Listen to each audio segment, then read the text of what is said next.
ว่าบ้านจันตาลบ่แน่ใจว่ามันขึ้นกับเมืองสิงห์หรือว่าเมืองรองกันนี่แบบบรรยากาศคลาสสิกคือย้อนยุคเลยมีเป็ดมีไก่มีงัวมีควายอยู่บ้านมีหมูมีหมาพร้อมจนกลับมาก็สินั่งนี่แหละนั่งพักผ่อนมีเด็กน้อยคนนึงกำลังกินข้าวอยู่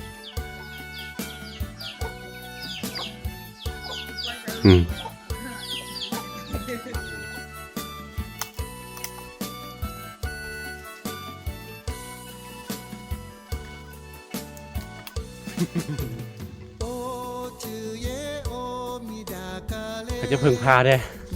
ธรรมศาสตร์ที่เรื่องอะไรพี่ไฟฟ้าบ่มีเป็นอย่างเลยแต่บัดธรรมศาสตร์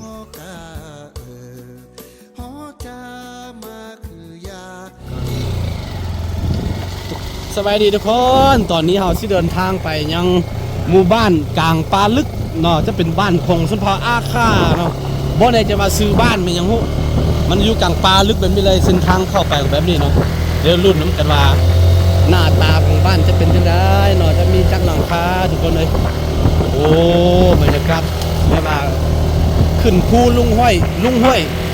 ขึ้นเขาบ่คือทางไปบ้านคนนั่นเนี่ยนะคือทางไปไห่ไปสวนนะแต่บนมันเขาบอกว่ามันมีเนาะเดี๋ยวรุ่นน้ำกันว่ามันมีจักหลังคาบ้านคนบ้านอาคาเนี่ยนะนี่ในระหว่างทางเราเห็นต้นมะขามป้อมเราก็สิขึ้นไปเอาส้มมากินกันโอ้หวานเด้โอ้พอดีสุกเนาะนี่อันนี้จะเป็นทางไปบ้านได้ยินคำว่าชัตตาหรือว่าจันตานเราจะได้ความบ่ได้ใจนะมันขึ้นกับเมืองรองนะตอนนี้ยังทางใหญ่หนึ่งเมื่อกี้เขาบุกมาเนี่ยโอ้ยเส้นทางนี่ขึ้นไปเอามะขามป้อมเป็นมาร์กอยู่เนี่ย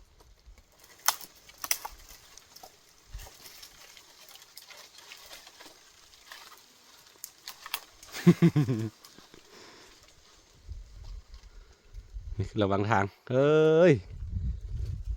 สุดยอดมักแบบนี้อยากมาแบบนี้มานานเราหวยหาตั้งแต่เสาคูมีน้องมานี่บ่ได้มาเลยนี่ครั้งแรกคือปลดปล่อย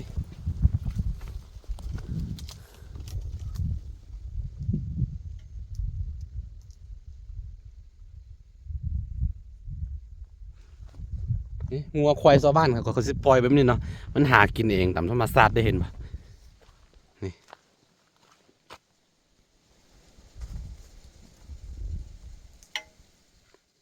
เนื่องจากว่าเขาบุกเคยมาแล้วก็ระยะทางจากนี่ไปหาหมู่บ้านเขาในเท่าใดเขาบูฮู้เนาะเดี๋ยวรุ่นน้ำกันนี่จะเป็นทางพานไปเมืองสิงห์แต่ว่าเป็นทางน้อยๆได้นี่คือน่าจะมีรถยนต์เข้ามาบ่ได้เด้อทุกคนเด้อมีแต่รถนี่แหละมอเตอร์ไซค์รถจักรนี่แหละเข้ามาบ่อลายก็ได้เพื่อเอาไว้ให้ชาวบ้านเขากินนะ ขึ้นตามธรรมชาติ อันนี้บุได้ปลูกเดี๋ยวมันขึ้นเองชาวบ้านเขากินทุกมื้อก็ชาวบ้านเราเบื่อกินแล้วมีน้ำจุดมีเกลือเป็นโน่เนี่ยตัวนี้เสียดายบ่มีเกลือเป็นนัวแต่ว่ามันมีนิทานโอ้ตัวนี้สุกแล้วนี่มึงไหมบุล่างเลยบ่ล่างเลยนี่มันเขาปิดเอาอยู่ต้นมาคือเสียเบิ่งนะกินอันนี้เข้าไปแล้วมันกินน้ำเนี่ยหวานบ่ล่างก็ได้มันขึ้นอยู่ต้นเสียดายน้ำบุยน้ำกินนะจะไหนบุหัวยังไก่สำนักจีฮอดหมู่บ้านหวานเวลากินจะออกส้มๆนิดนึงส้มแล้วก็ออกขมฝาดนิดนึงนะจะว่าหลังจากกินอะไรเข้าไปแล้วกินน้ำใสเนี่ยอร่อยหวานเนาะจะมีนิทานเรื่องราวของสุนทรอาค่าเนาะเกลือเป็นงอนพอหันไปซื้อเหล้าอยู่ในเมืองเพื่อมาเฮ็ดดองให้ลูกชายอ่ะนะเดี๋ยวในระหว่างทางแบบนี้แหละเจอมะขามป้อมเนาะตามทางแล้วเก็บไปกินนะเก็บกินเข้าไปแล้วพอดีไปฮอดน้ำห้วยแล้วก็กินน้ำหลังจากกินตัวนี้เข้าไปมันเวลากินน้ำมันจะหวานเลย แล้วพอแล้วเขาใจผิดว่าน้ำห้วยจะเป็นน้ำห้วยหวานนะก็เลยว่าทอกเหล้าทิ่มมดเทเหล้าทิ่มมดแล้วก็ตักเอาน้ำกลับไปบ้านนะว่าเหล้านี่ไปซื้อตอนใดก็ได้แต่ว่าน้ำห้วยหวานบุเคยเห็นนะบุเคยซิมมาก่อนก็เลยว่าตักไปกินนะไปฮอดบ้านกินพัดบ่หวานมันหวานย้อนตัวนี้ซื่อๆมะขามป้อม โอเคทุกคนเดินทางต่อคนตอนนี้เราเดินทางมาฮอดหมู่บ้านแห่งหนึ่งจะเป็นชนเผ่าอาคาเนาะเอิ้นว่าบ้านจันตาลบ่แน่ใจว่ามันขึ้นกับเมืองสิงห์หรือว่าเมืองรองกันนี่แบบบรรยากาศคลาสสิกคือย้อนยุคเลยมีเป็ดมีไก่มีงัวมีควายอยู่บ้านมีหมูมีหมาพร้อม เรื่องตามธรรมชาติเลยเนาะ โอ้ย อืม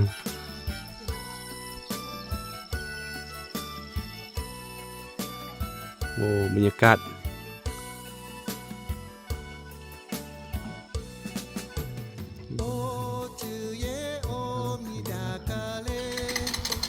คลาสสิกมักบรรยากาศแบบนี้เนาะคือไฟฟ้าที่กดใส่เนี่ยก็จะเป็นโซลาร์เซลล์เห็นบ่มีแผงโซลาร์เซลล์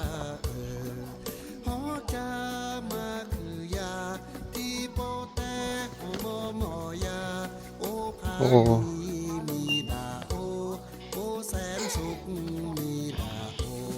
คือเหมือนล้อคืออะไรอยู่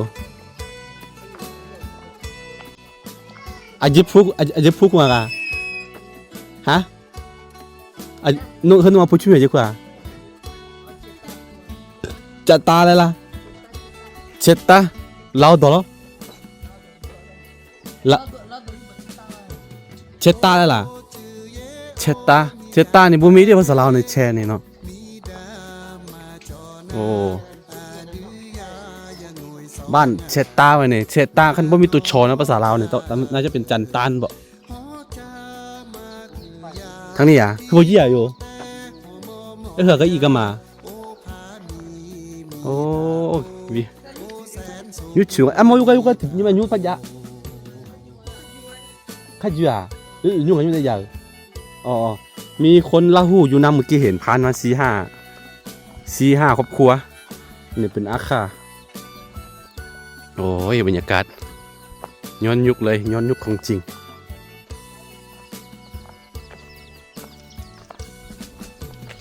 บ้านนาคาเด้อขึ้นกับเมืองรอง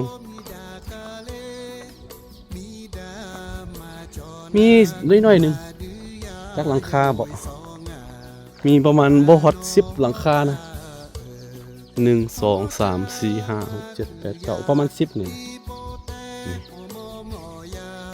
บรรยากาศโคตรดี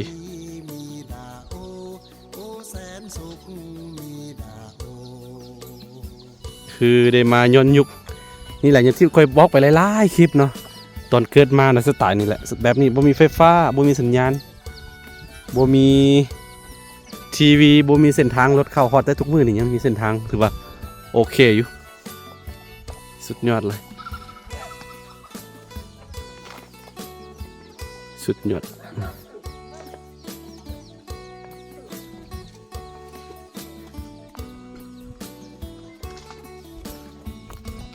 โอเคถ่ายบรรยากาศสั้นๆให้ FC ได้เบิ่งกันเป็นทางผ่านฮะหลายซะเนาะเบิ่งเสาบ้านเขาไหมเต็มเลยนี่คือบรรยากาศบ้านชัตตาจันตานขึ้นกับเมืองรองเด้อนี่กับ2คนมื้อนี้เขาออกเดินทางมาแต่พม่าเห็นบ่สุดยอดเบิ่งตอนนี้รถเขามีปัญหาเนื่องจากว่ามือมาเขารถล่มใส่น้ำเนาะใส่น้ำห้วยก็เลยว่ามีปัญหาเลงมีแต่เสียงจักขึ้นมามันบ่ไปนะแต่ว่าใกล้สิฮอดแล้วนี่ประมาณชั่วโมงปลายก็น่าจะเดินทางไปฮอดทงเพียงเมืองสิงห์นั่นแหละได้ยินเขาบอกว่าเส้นทางที่เราจะไปนี่ทางนี้คิดว่าเป็นทางนี้ครับบ่แม่นนี่ได้ยินเสียงแบ่เสียงเป็ดเสียงไก่เสียงหมูนี่คือบรรยากาศแบบว่าอยู่ของจริงนะคืออยู่ป่าเลยได้สิให้เบิ่งนี่ ปลา มีได้ปลาอะไรก็เข้ามาจะมีบ้านคน9 หลังคา10 หลังคาโอ้ค คือเรียกว่าเขาได้ย้อนไว้มีหมูมีหมามีเก็ดมีเก็ดมีเป็ดมีไก่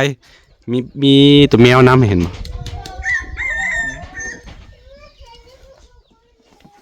มีหมาก็คือบ้านน้อยๆหนึ่งเนาะ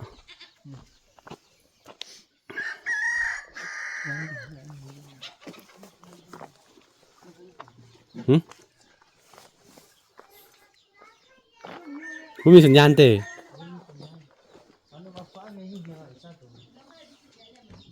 อ๋อมีได้สัญญาณลักเก่า10 หลังคามันบ่แล้วก็มีของคนละหูยันประมาณ4 6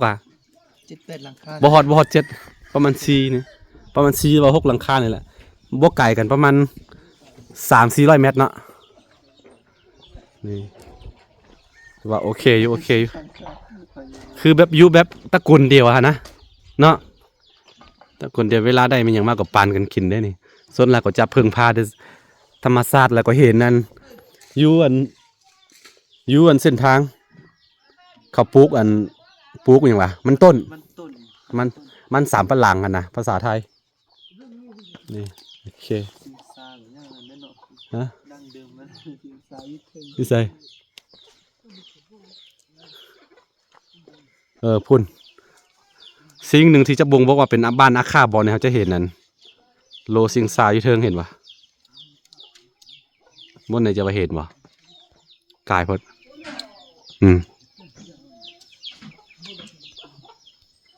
แล้วก็จะมีลานออกมาแบบนี้นี่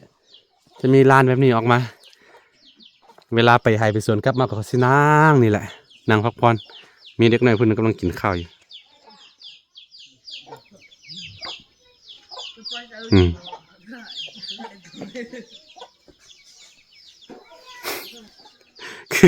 คือได้มาย้อนยุคเลยสุดยอดมักบรรยากาศแบบนี้พี่น้องเลยแต่ว่าค่อนข้างกาย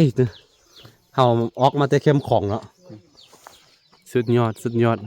เป็นได้ผู้เป็นได้ปลานี่เล็กน้อยอายละทายแล้วกัน โอ้โอเคเดี๋ยวไว้ว่างๆผู้ใดมักใส่ลุยใส่วิบากใส่แบบว่าผจญภัยแบบนี้ก็แนะนำมาทั้งนี้เนาะพี่น้องอาค่ามันต้อนรับอยู่แล้วนะเป็นกันเองอยู่แล้วคือเฮาบู๊ไปใส่เวลาขับเสร็จนอนท่านก็ไปคอนอนเขาก็โอ้ข้าเป็ดข้าไก่สู้กินเนาะคือมันนั่นเนาะเอาบ่ได้ทายไว้ไปเจอน้องสาวคนนึงกำลังเล่นโทรศัพท์อยู่ถามว่าไปกินอยู่เฮือนเราไปเข้าไปนอนอยู่เฮือนเราก็ได้นะเขาก็ข้าไก่สู้กินอันนี้คือเสน่ห์ของบอกว่าเฮายังบ่ได้บอกแต่ว่าสิไปพักสิไปพรนี่นั่นแต่ว่าเขาเจ้ามาชวนเฮาไปพักไปพรเขามาชวนเฮาไปพักบ้านเขานะนี่คือเสน่ห์ของอาคาเด้อเนาะไทยบรรยากาศสั้นๆให้ทุกคนได้เบิ่งกันกับระหว่างการเดินทางไปยังเมืองสิงห์ตอนไปเฮาออกไปจากเมืองสิงห์ไปแล้วก็ไปฮอดบ้านเสียงแขงออกมาทางเมืองรองนี่อันนี้ก็จะขึ้นกับเมืองรองแต่ว่าห่างจากตัวเมืองรองเนี่ยค่อนข้างไกลเลยแหละมันอยู่ภูอยู่ป่าน่ะนี่ทางบ่ดีทางบ่ดีนี่ทางน้อยๆแบบนี้ทางไปนั้นเดี๋ยวให้ซูเปอร์ครับมั้ยเดี๋ยวสิลงดอยตอนนี้รถมีปัญหาเนื่องจากว่าเขาล่มใส่น้ำเดี๋ยวเสียเบิ่งเส้นทางเลยพี่น้อง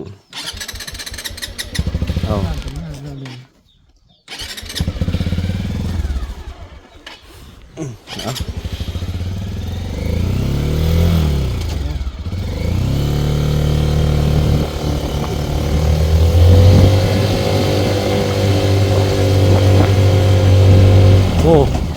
เรื่องหนึ่ง บุขึ้นกะคือแฮบุขึ้นเจมีแบ่นี่ยุพูยุปลาของจริงเลยแล้วกะประตูหมู่บ้านจะมีแบบนั้นเลยคันว่าเป็นบ้านอาคารนะเล้งนี่ตามหมู่บ้านเนาะตามอันนั้นเส้นทางจะเห็นต้นไม้ย้ายแบบนี้นี่คือเส้นทางเด้อเส้นทางนี่รู้สึกว่านั่นจะเป็นตอนแรกๆเนี่ยจะเป็นคนขุดเอาเบาะแต่หลังๆจะมีรถฟอร์ดมันดุดให้มาจักโอ้สะอ่อน